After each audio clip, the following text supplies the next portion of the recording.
Orient bell tiles studio से आप देख रहे हैं एबीपी न्यूज।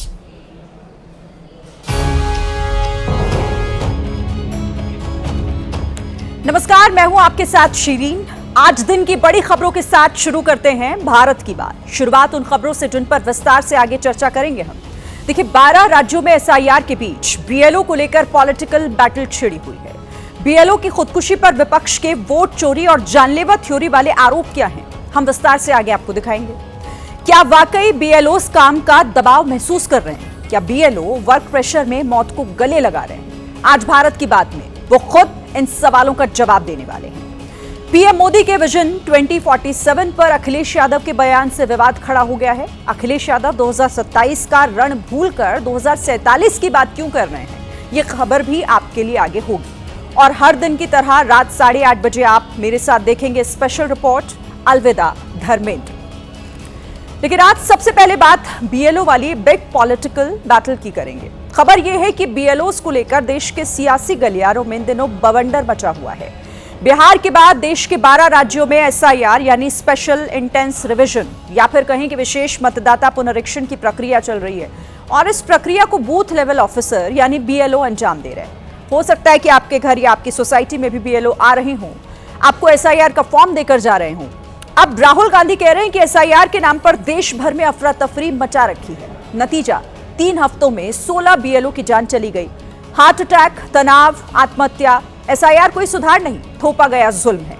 एसआईआर एक सोची समझी चाल है जहां नागरिकों को परेशान किया जा रहा है और बीएलओस की अनावश्यक मौतों को कोलेटरल डैमेज मानकर अनदेखा किया जा रहा है।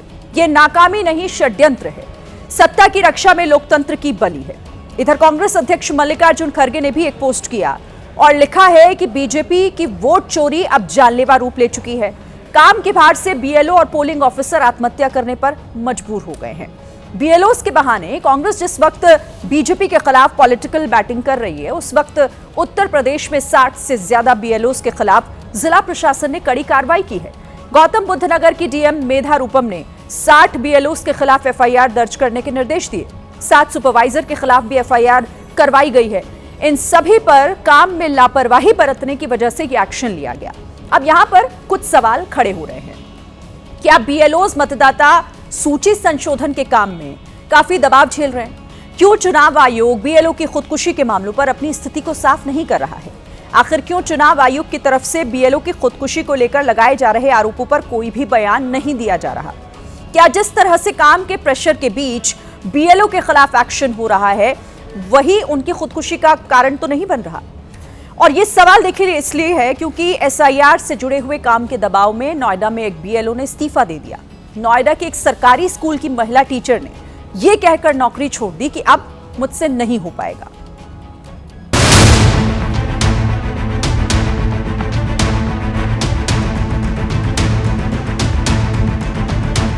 जब से बीएलओ की ड्यूटी लगी थी, रात दिन काम में लगे रहते थे। उनकी बारे मैसेज आते थे कि अगर कुछ पेपर की सीडिंग नहीं करेंगे तो एफआईआर करा देंगे।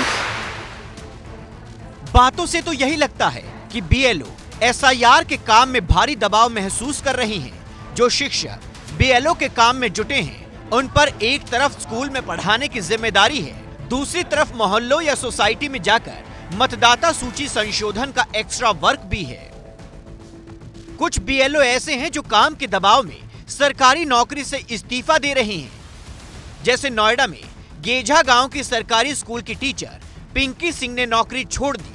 पिंकी सिंह सामने तो नहीं आई, लेकिन उनके इस्तीफे का लेटर वायरल हुआ जिसमें उन्होंने लिखा कि मेरा बीएलओ का पार्ट नंबर 206 है। मतदाता स्थल रॉकपुट स्कूल है। मेरे भाग में 1179 मतदाता हैं। मैं 215 फॉर्म ऑनलाइन फीड कर चुकी हूँ। अब मुझसे ये काम नहीं हो पाएगा। ना मैं पढ़ पा रही हूँ, ना बीएलओ का काम कर सकती हूँ। मैं अपनी नौकरी से इस्तीफा दे रही हूँ। अब इस इस्तीफे पर बेसिक शिक्षा अधिकारी का बयान सामने आया है। उन्होंने बताया है कि कोई इस्तीफा नहीं दिया गया है। महिला टीचर की तरफ से विभाग को इस्तीफे के संबंध में कोई सूचना नहीं दी गई है। मैं उनसे फ़ोन करने के मैं संपर्क करना चाहिए, लेकिन उन्होंने फ़ोन रिसीव नहीं किया। दोबारा मैंने ट्राई किया तो उनका फ़ोन स्विच ऑफ आया। गौर करने वाली बात यह है कि जिस वक्त महिला टीचर ने काम के दबाव में अपनी नौकरी छोड़ी है। उसी वक्त नोएडा की डीएम ने 60 बीएलओ के खिलाफ एफआईआर दर्ज करने के निर्देश दिए हैं। 7 सुपरवाइजर्स के खिलाफ भी एफआईआर कराई गई है। इन पर काम में लापरवाही बरतने के आरोप लगाए गए हैं।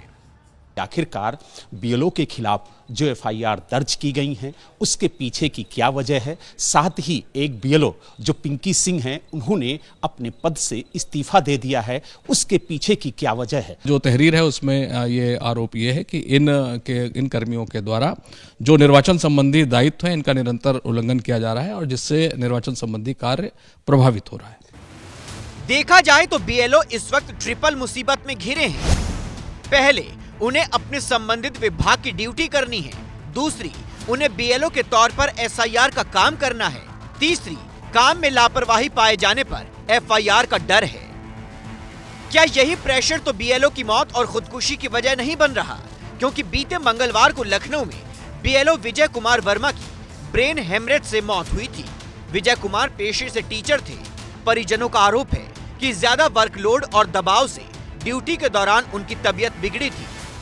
से सुबह जाते थे, शाम को 5 साढ़े 5 बजे तक आते थे, फिर रात में आके तुरंत फिर जुट जाते थे काम में। बहुत टेंशन में रहते थे। काफ़ी काम है, 1-2 दिन में 200 पेपर की सीडिंग करनी रहती थी। धमकी भरे मैसेज आते थे कि अगर कुछ पेपर की सीडिंग नहीं करेंगे तो एफआईआर करा देंगे।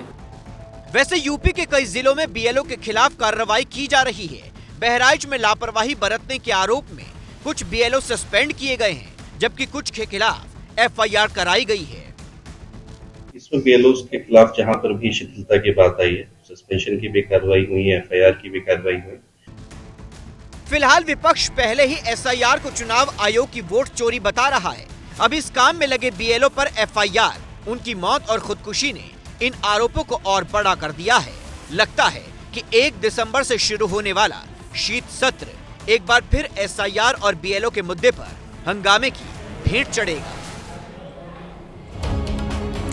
अब यहां मैं आपसे एक सवाल पूछती हूं, अगर आप कोई सरकारी या प्राइवेट जॉब करते हैं, आपसे कहा जाए कि अपनी ड्यूटी के साथ आपको कुछ एक्स्ट्रा वर्क भी करना है, एक तय समय में आपको नौकरी से अलग टारगेट पूरा करना है, तो आप फिर कैसा महसूस करेंगे?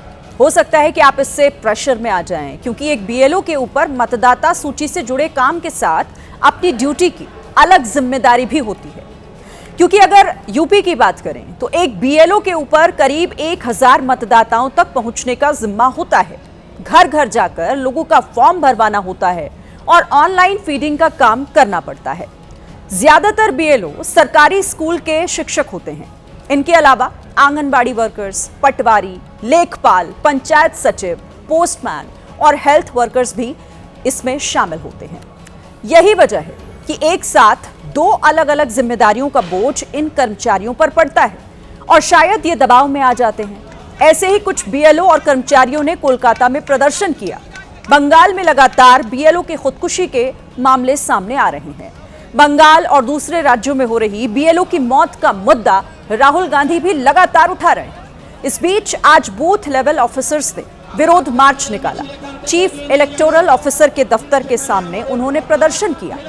बीते 21 नवंबर को ही बंगाल के कृष्णानगर जिले में 51 साल की महिला टीचर ने फांसी लगाकर खुदकुशी कर ली। रिंकू तरफदार के परिवार ने काम के दबाव में आत्महत्या करने का आरोप लगाया था। अब गौर करने वाली बात यहां यह है कि बीएलओ एक तरफ काम का दबाव झेल रहे हैं और दूसरी तरफ उन पर सियासी बयानों से बोझ बढ़ रहा है, जैसे झारखंड के मंत्री इरफान अंसारी ने अपने बयान से किया है। अगर कोई नाम आपका काटने के लिए आए, अगर कोई आपका नाम अगर पूछने के लिए आए, वैसे प्राधिकारी को गेट पर बंद कर दिएगा, ताला मार देगा, मैं करूंगा। ये लोकतंत्र को बंधक बनाने का निंदनीय प्रयास है या नहीं? सारे केसेस को एसआईआर से वही जोड़ सकता है जिसका आईक्यू लेवल 0 हो या जो देश में एक झूठी नैरेटिव बनाना चाहता है। राहुल गांधी भाई बहन दोनों मिलकर के तेजस्वी के साथ खड़े होकर के पूरे बिहार में नौटंकी किया। जनता ने उल्टे पैदल चला दिया। कि भारतीय जनता पार्टी, उनकी सरकार, उनके अधिकारी और चुनाव आयोग मिलकर के ये तैयारी कर रहे हैं कि 2024 में जिन विधानसभाओं में समाजवादी पार्टी जीती है, इंडिया गठबंधन जीता है, उन विधानसभाओं में 50,000 से ज्यादा वोट काट दिया जाए एसआईआर के बहाने। पुराना मुहावरा है, नाच ना आवे आंगन टेढ़ा। चुनाव जीत नहीं पा रहे, ठीकरा निर्वाचन आयोग का तोड़ रहे। और हमारा स्टैंड क्लियर है, डिटेक्ट, डिलीट एंड रिपोर्ट। चुनाव आयोग को इस तरीके की जल्दबाजी क्यों है, ये समझ के परे। भारतीय जनता पार्टी इस पर क्यों कुछ नहीं बोल रही, उसकी सरकार क्यों कुछ नहीं बोल रही। और अब वक्त इस खबर पर सोशल मीडिया के ओपिनियन का है। तो यूजर्स लिख रहे हैं कि ये अब सिर्फ संयोग नहीं, ये एक पैटर्न है, एक क्रूर सिस्टम है जो बीएलओस की जान ले रहा है। आखिर बीएलओस पर इतना दबाव क्यों डाला जा रहा है कि वो आत्महत्या करने को मजबूर हो रहे हैं। एसआईआर प्रक्रिया की वजह से बीएलओ के ऊपर बहुत ज्यादा प्रेशर है। तो ये इस खबर पर सोशल मीडिया का नजरिया है। अब आगे बढ़ते हुए दूसरी खबर का रुख कर लेते हैं, जिसके केंद्र में समाजवादी पार्टी के अध्यक्ष अखिलेश यादव हैं। अखिलेश यादव के एक बयान ने उत्तर प्रदेश के सियासी पारे को हाई कर दिया है। अखिलेश ने प्रेस कॉन्फ्रेंस में बीजेपी के विजन 2047 का जिक्र किया। समाजवादी पार्टी के अध्यक्ष ने बीजेपी के विजन पर सवाल उठाए, कहा कि ये कहते कुछ हैं और करते कुछ और हैं। अखिलेश ने कहा कि बीजेपी या तो पुरानी बात करेगी या 25 साल बाद की बात करेगी। बीजेपी कभी भी आज की बात नहीं करती। 2047 की बात करने वाले 2047 तक रहेंगे ही नहीं। बीजेपी अपने मैनिफेस्टो तक को नहीं पढ़ती है। 2047 क्यों 100 साल और आगे का विजन दे दो। देखिए, दरअसल बिहार में महागठबंधन की हार के बाद अखिलेश यादव ने अपनी रणनीति को थोड़ा बदला है। अब अखिलेश और आक्रामक होकर बीजेपी पर सवाल उठा रहे हैं, जिसकी वजह से बीजेपी के 2047 के विजन पर 2025 में रण छिड़ गया है। पहले आपको अखिलेश यादव का वो बयान सुनवाते हैं, फिर इस खबर पर शुरू हुई राजनीति पर आएंगे। बीजेपी वाले जाने कितना आगे का सोचते हैं। अब सोच रहे हैं 2047 में सब ठीक होगा। बहुत से लोग 2047 में रहेंगे ही नहीं। ये बीजेपी 47 की बात कर रही है, अपना मैनिफेस्टो खुद नहीं पढ़ते वो लोग। तो एक काम करें ना भारतीय जनता पार्टी, 2047 क्यों 100 साल और जोड़ दो। हम भी अपना एक मैनिफेस्टो जारी कर देंगे 100 साल बाद वाला। बीजेपी से सीख करके 2147 का हम लोग भी विजन डॉक्यूमेंट जारी करेंगे। अखिलेश यादव ने बीजेपी के विजन 2047 का जिक्र कर सवाल उठाए हैं। तो ये जानना भी जरूरी है कि बीजेपी का ये विजन 2047 आखिर है क्या। इसके बारे में आपको कम शब्दों में ज्यादा जानकारी दे देते हैं। देखिए, बीजेपी के इस विजन का मतलब है भारत को विकसित राष्ट्र बनाना। 2047 तक 30 से 35 ट्रिलियन डॉलर की अर्थव्यवस्था का लक्ष्य रखा गया है। विजन 2047 के तहत हर बच्चे को बेहतर प्राथमिक और माध्यमिक शिक्षा देने की बात कही गई है। अपने इस विजन के तहत बीजेपी महिलाओं की लेबर फोर्स भागीदारी को 70% तक बढ़ाना चाहती है। प्रति व्यक्ति आय को वैश्विक विकसित देशों के स्तर तक पहुंचाना भी लक्ष्य है। तो बीजेपी के विजन 2047 में और भी कई बातें लिखी हुई हैं, लेकिन अखिलेश यादव को बीजेपी की इन बातों पर यकीन नहीं, जिस पर अब सियासी वार पलटवार हो रहे हैं।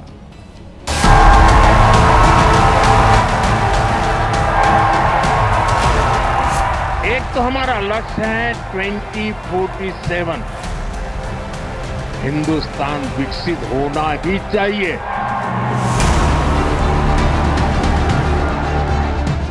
बीजेपी का लक्ष्य साल 2047 तक देश को विकसित राष्ट्र बनाने का है। केंद्र हो या बीजेपी की राज्य सरकारें, हर कोई मिशन 2047 में जुटी है। लेकिन इसी विजन 47 ने उत्तर प्रदेश की सियासत को सुलगा रखा है।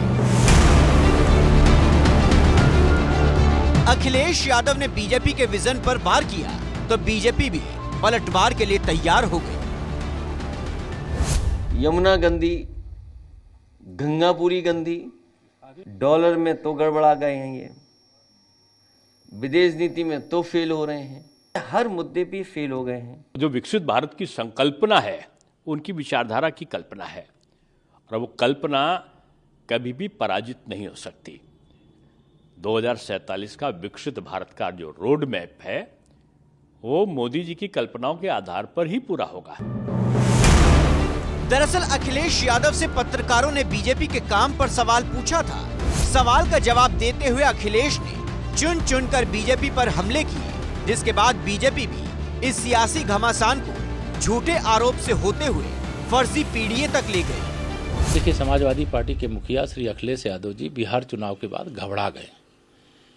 वो 27 की राह देख रहे थे, लेकिन अभी 47 तक उनके लिए कोई रास्ता नहीं है। गुंडों के बल पर, अपराधियों के बल पर, माफियाओं के बल पर, दंगाइयों के बल पर, भ्रष्टाचारियों के बल पर चुनाव नहीं जीते जाते।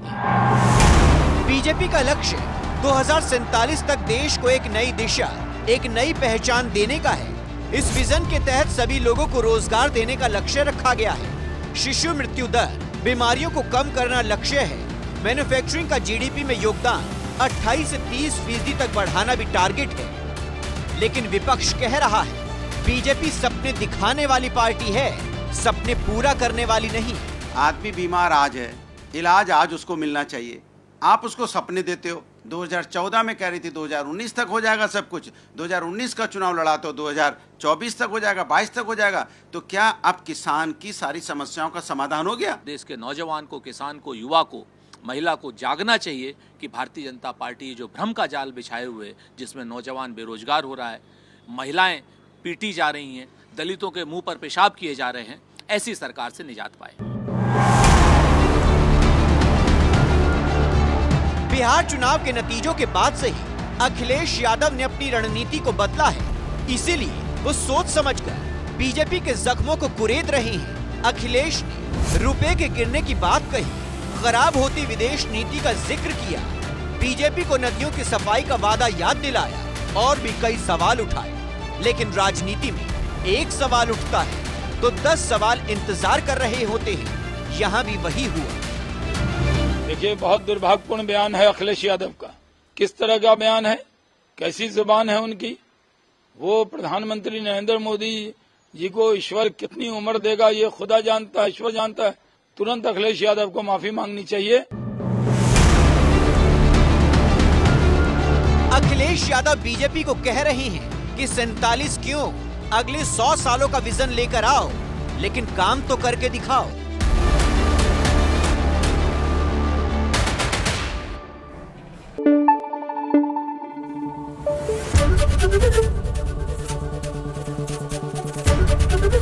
एबीपी न्यूज आपको रखे आगे।